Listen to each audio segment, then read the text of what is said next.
Si tu veux ça, on se retrouve pour une nouvelle vidéo Lego théorie. Aujourd'hui, théorie Lego Ninjago Dragon Rising. Vous l'aurez vu dans le titre, où sont les personnages secondaires du type Harumi, Skyler, Garmadon. Je ne vais pas parler de Wu dans la mesure où on n'en sait rien. Très honnêtement, on n'a aucun détail sur qu'est-ce qu'il est en ce moment. Donc je ne vais pas répondre à cette question là pour vous. Néanmoins, pour le reste des personnages, je vais proposer plusieurs issues pour ces personnages là. Je vais d'ailleurs le dire tout de suite. Alors, je crois que cette théorie risque de sortir soit en septembre soit en octobre, donc je le dis, attention, spoiler de la partie 2 de Ninjago Dragon Rising, qui pour l'heure au moment où je tourne n'est sorti qu'en anglais et non pas en français. Donc voilà, si vous n'avez pas vu, eh bien mettez-la dans un regardez plus tard dès que vous l'aurez vu, voilà, voir sans risquer d'être spoilé. Donc j'ai plusieurs choses qui peuvent potentiellement être là. Tout d'abord, l'administration. On a vu, Jay s'est retrouvé dans l'administration. Ça, c'est pas un spoil, hein, on le sait depuis la saison 1 de Dragon Rising. Que donc Jay s'est retrouvé dans l'administration en tant qu'agent. Donc pourquoi pas retrouver d'autres personnages comme certains l'aimeraient. On a eu par exemple des concept art, des fan art plutôt, d'Harumi et d'Arrête en tant qu'agent de l'administration. Donc pourquoi pas.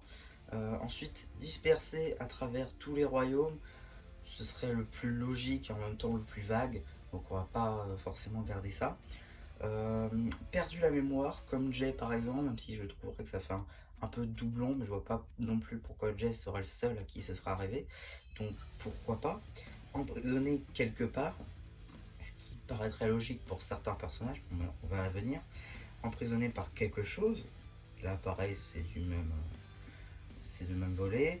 Pareil pour par quelqu'un, pourquoi pas un nouvel antagoniste ou un ancien antagoniste de Ninjago qui pourra revenir. Perdu leur pouvoir, là je pense plus spécifiquement à Skyler, dans la mesure où on n'a pas eu dans le tournoi des sources un nouveau maître élémentaire de l'ambre, et elle n'y était pas non plus. Donc pourquoi Skyler n'était pas au tournoi des sources? Alors ça pourrait être expliqué comme les biblios verts dans la saison 1, pourquoi ils avaient eu une malédiction, c'était expliqué en saison 2, maintenant à voir. En tout cas voilà, on ne sait pas, peut-être qu'ils ont perdu leur pouvoir pour certains, par exemple Garmadon, qui n'était pas, alors qui là est le maître élémentaire de la destruction. Faute à un plan d'un des futurs méchants de Dragon Rising, ce qui pourrait expliquer leur absence depuis le début, pourquoi pas. Je vais revenir juste donc sur une dernière mort, tout simplement, au Royaume des Disparus. On n'a pas expliqué dans Dragon Rising le fonctionnement du Royaume des Disparus, en sachant que le Royaume des Disparus du coup est un royaume assez bizarre, parce qu'on peut y accéder avec le thé du voyage, et en même temps on y va quand on est mort. Donc c'est assez bizarre, c'est pas expliqué trop dans Ninjago simple, même le fonctionnement de ce royaume. Et donc comment ça fonctionne, les âmes qui sont dans le Royaume des Disparus sont errantes à travers tous les royaumes, ou alors elles sont bloquées dans la parcelle de ce royaume. C'est assez compliqué, on ne sait pas trop comment ça fonctionne. Ça pourrait être aussi expliqué par ce biais, ou carrément revoir d'anciens personnages morts, tel que par exemple Moro, ça a été énoncé. Revoir Moro par le biais du Royaume des Disparus, qui a fondamentalement fusionné avec les terres fusionnées justement.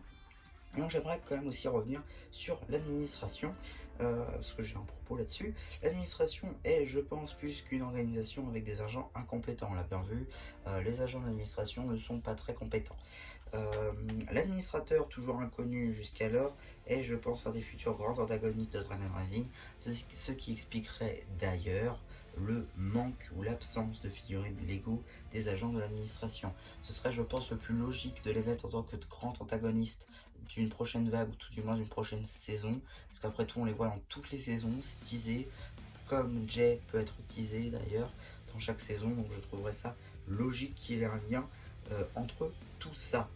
Donc voilà un petit peu pour mes théories, mes hypothèses sur où, ou alors qu'est-ce qui empêche de revoir les personnages secondaires de Ninjago ou Ninjago Master of Spinjitzu. En tout cas, j'espère que ces hypothèses vous auront plu.